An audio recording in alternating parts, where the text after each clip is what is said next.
से रिक्वेस्ट कर रहे हैं, हमारे लिए बहुत काबिल एहतराम है, एक कदावर शख्सियत हैं जाम कमाल अलैनी साहब, कि वो बाप पार्टी जो कि 24 मेंबरों पर मुश्तमिल है, ये बड़ी मेहनत से बनाई गई है। इसमें एक बहुत खूबसूरत सा गुलदस्ता है मुख्तलिफ अक़वाम का।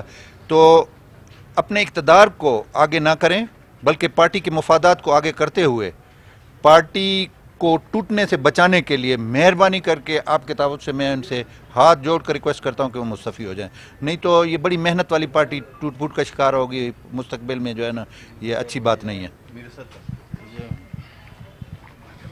बिस्मिल्लाहिर्रहमानिर्रहीम। साफ़ी हज़रात, हम वक्तन प वक्तन इस दौरान जो बलूचिस्तान में ये बहरान सियासी चल रहा था, हम आपके सामने आए, आपने हमारी पैगाम आवाम तक पहुँचाए। आज हम एक दफ़ा फिर आए हुए हैं। हम एक आइनी और कानूनी तरीक़ेकार अपना के आगे बढ़ रहे हैं। ये पहली दफ़ा नहीं हुई है, पूरे पाकिस्तान में बहुत से दफ़ा गवर्नमेंटें चेंज हुई, हुकूमतें चेंज हुई। हमें इस मुल्क के आइन ने इजाज़त दी है, जहाँ कहीं बलूचिस्तान के वसीतर मफाद होगा, जहाँ कोई एक सही तरीके से लोगों को रिलीफ़ नहीं दे सकती है, जो अपने जो मनसब पे बैठे हुए हैं, जो लोगों की बुनियादी तवक्को हैं, वो तवक्कों को पूरा नहीं करेगा, ऐसे लोग, ऐसे अफराद को किसी भी तौर पे हक़ हासिल नहीं है कि मज़ीद हुक्मरानी करें।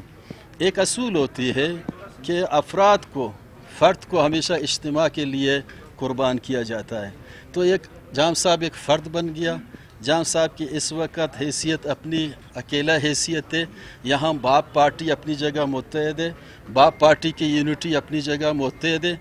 आज जो हम आपके साथ यूनाइटेड ग्रुप, मैं इसको नाराज़ ग्रुप नहीं कहता हूँ, यूनाइटेड ग्रुप की जानिब से हम यहाँ खड़े हैं, तो हम समझते हैं कि असम्बली की जो गिनती है, बार बार उसको मसख न किया जाए कि असम्बली की जुनाब पोजीशन ये है कि 65 नहीं है, 41 है। मैं एक बात आपके सामने सुबह भी मैंने मीडिया में कही थी, जब हफीज़ शेख सेनेट के इलेक्शन हार चुके थे, तो इमरान खान पाकिस्तान का वज़ीर आज़म ने यह ज़रूरी समझा कि वह एतमाद का वोट ले ले। तो मैं हैरान हूँ कि जाम साहब एतमाद के वोट से क्यों डर रहा है, छोर रास्ते से। दूसरी बात यह है कि असूली तौर पे किसी भी बंदे के अगर अकाउंट में कोई पैसा ना हो, वो बैंक में जाए, कोई चेक दे दे कि मुझे पैसे दे दें, कहाँ से उनको पैसा मिलेगा? कब्ज़ागिरी तो अलग चीज़ है। मैं समझता हूँ इस वक्त बलूचिस्तान के पूरा सेक्रेटेरिएट आप जाएँ, पूरा सेक्रेटेरिएट इस वक्त बंद है, तमाम मजदूर रो रहे हैं, डेवलपमेंट बंद है, बहुत से मसाइल पैदा हो रहे हैं, एक अनारकी का माहौल पैदा हो रहा है। तो हम समझते हैं जान खिलासी करे जाम साहब, बलूचिस्तान के अवाम पे रहम खाएँ। इस वक्त जो इसकी पोजीशन है, जैसे ज़हूर साहब ने कहा, हमने कबायली और इखलाकी सियासी रवायत को अपनाते हुए जाम को इज़्ज़त का रास्ता दे दिया। अभी वो कहते हैं कि हम मुकाबला करेंगे, तो इस मुकाबले में हार सिर्फ जाम का होगा और कामयाबी यूनाइटेड ग्रुप का होगा।